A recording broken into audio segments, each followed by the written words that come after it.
Vice President Johnson, Mr. Speaker, Mr. Chief Justice, President Eisenhower, Vice President Nixon, President Truman, Reverend clergy, fellow citizens.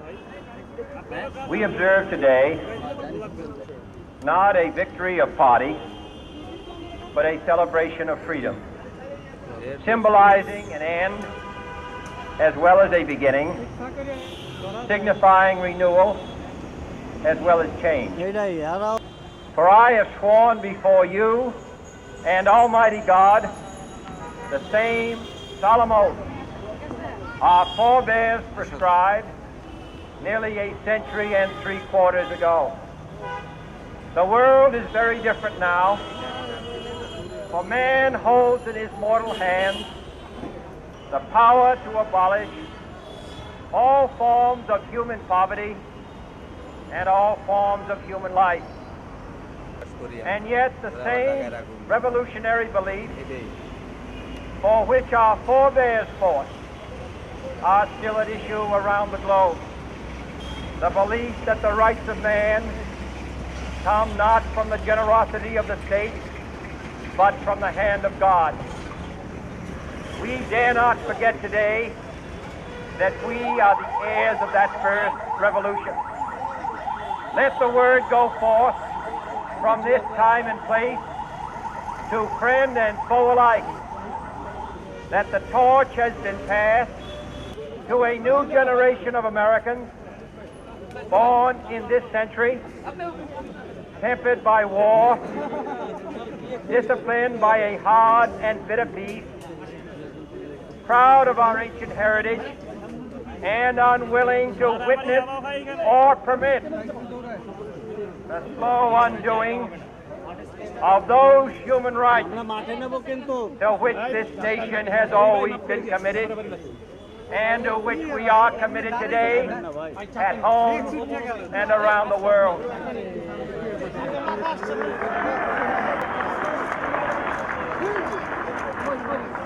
Let every nation know, whether it wishes us well or ill, that we shall pay any price, bear any burden, meet any hardship, support any friend, oppose any foe to assure the survival and the success of liberty.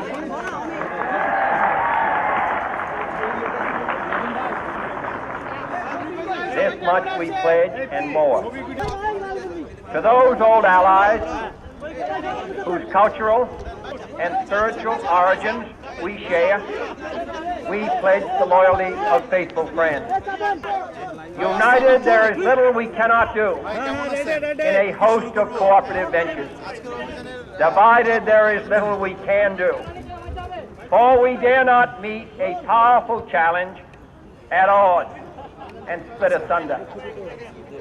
To those new states whom we welcome to the ranks of the free, we pledge our word that one form of colonial control shall not have passed away merely to be replaced by a far more iron tyranny.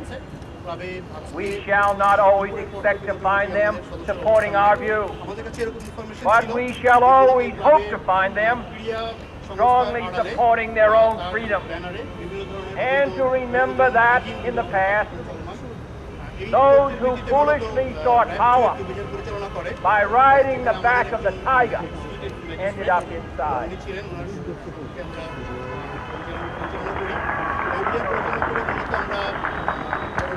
To those people in the huts and villages of half the globe struggling to break the bonds of mass misery, we pledge our best efforts to help them help themselves for whatever period is required, not because the communists may be doing it, not because we seek their votes, but because it is right. If a free society cannot help the many who are poor, it cannot save the few who are rich.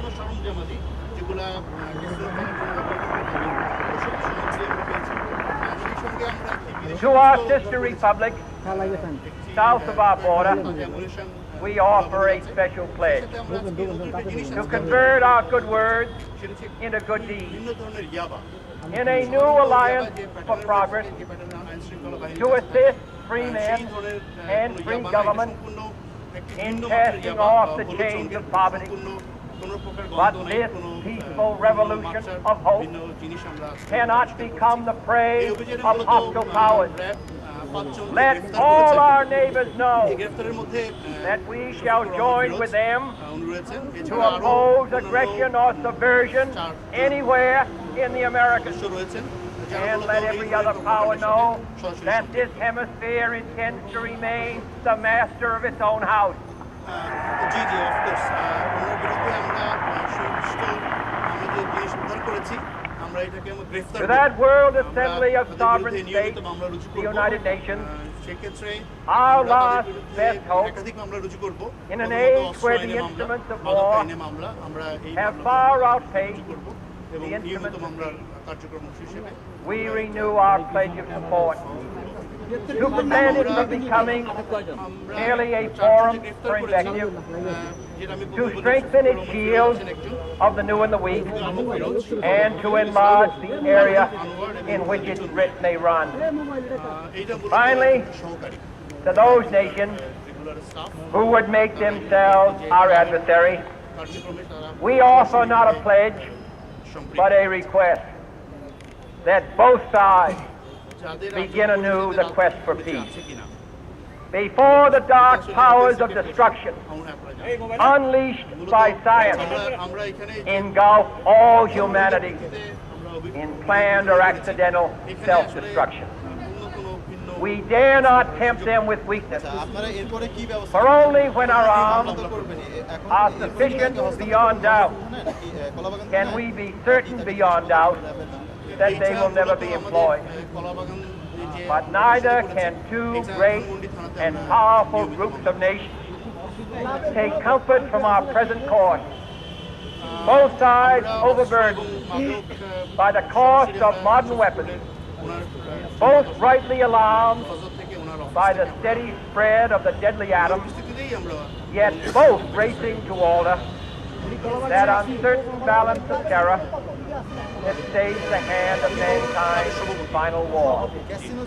So let us begin anew, remembering on both sides that stability is not a sign of weakness, and sincerity is always subject to proof. Let us never negotiate out of fear, but let us never fear to negotiate.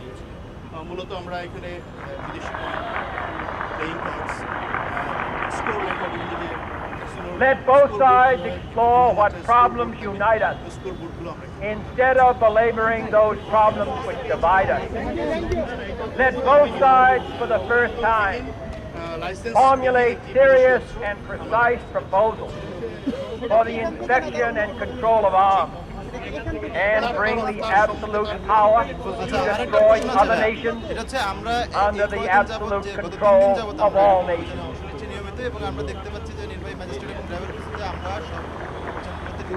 Let both sides seek to invoke the wonders of science instead of its terrors. Together, let us explore the stars, conquer the desert, eradicate disease, tap the ocean depths, and encourage the arts and commerce.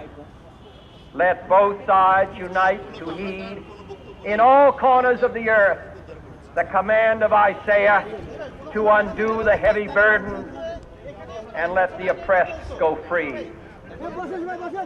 And if a beachhead of cooperation may push back the jungle of suspicion, let both sides join in creating a new endeavor, not a new balance of power, but a new world of law, where the strong are just, and the weak secure, and the peace preserved.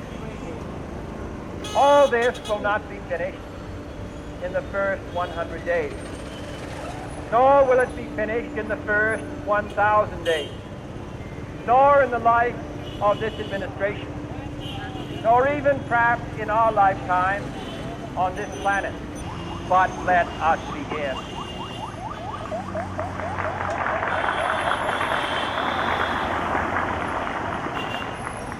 In your hands, my fellow citizens, more than mine, will rest the final success or failure of our cause. Since this country was founded, each generation of Americans has been summoned to